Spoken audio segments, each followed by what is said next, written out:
So is it on? Okay. So namaskar everyone, and I'm again back.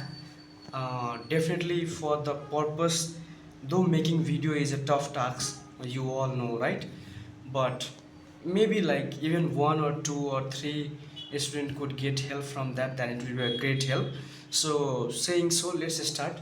So see here, as we have done up to the law 2 we have done, isn't it? So now this is laws of indices. Now today there is law 3, law 4 and law 5. Okay, so today here it is like in law 3 the brackets with indices.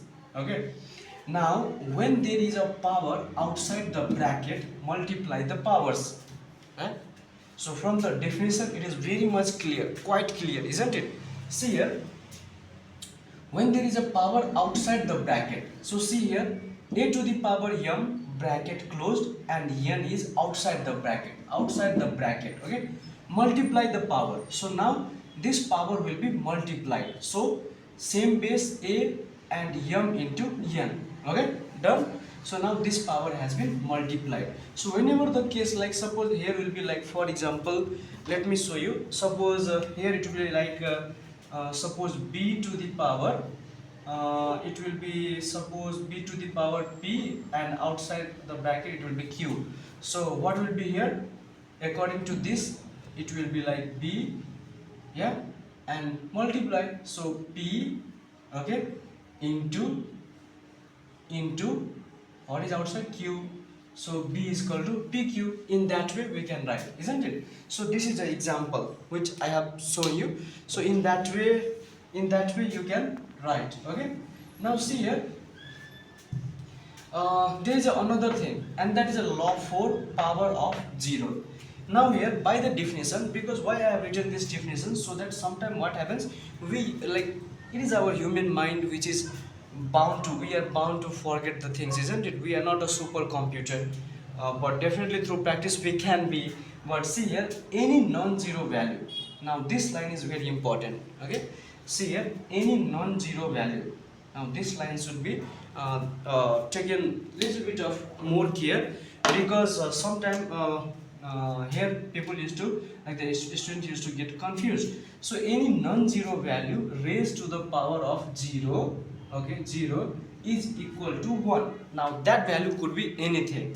So now a to the power 0 is equals to 1. Okay, so a is non-zero. Definitely it should be non-zero, right? It shouldn't be 0, it should be non-zero, right? Now coming to the law 5. So what we have in law 5, negative indices. Okay, now when the indices is negative, put it over 1 and flip. Now this point is to be noted, when the indices is negative, like see here, it is negative, right? It is negative m, right? So when the indices is negative, put it over 1 and flip, write its reciprocal. Okay, to make it positive. Now see here, here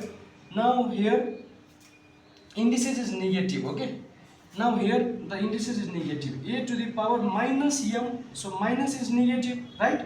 So now we have to make it now like from the negative indices rule. Now see here, according to this definition, put it over 1.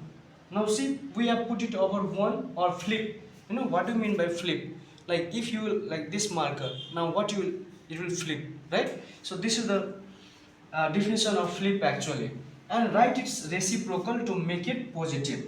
Now see here, a to the power m. Now what we have written, we have just given 1 divided by, and then a to the power positive m. Now this and this are the same thing. Again, if you convert this a to the power, if you have this if you have like this type of equation first, then you can, when you will like switch this one, then again you will get a to the power minus 1.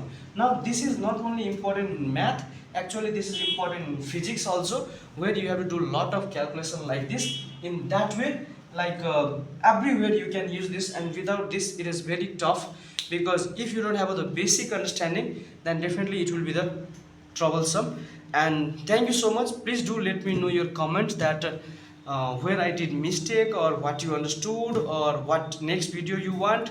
I'm open for the feedback. Thank you so much. See you in the next video.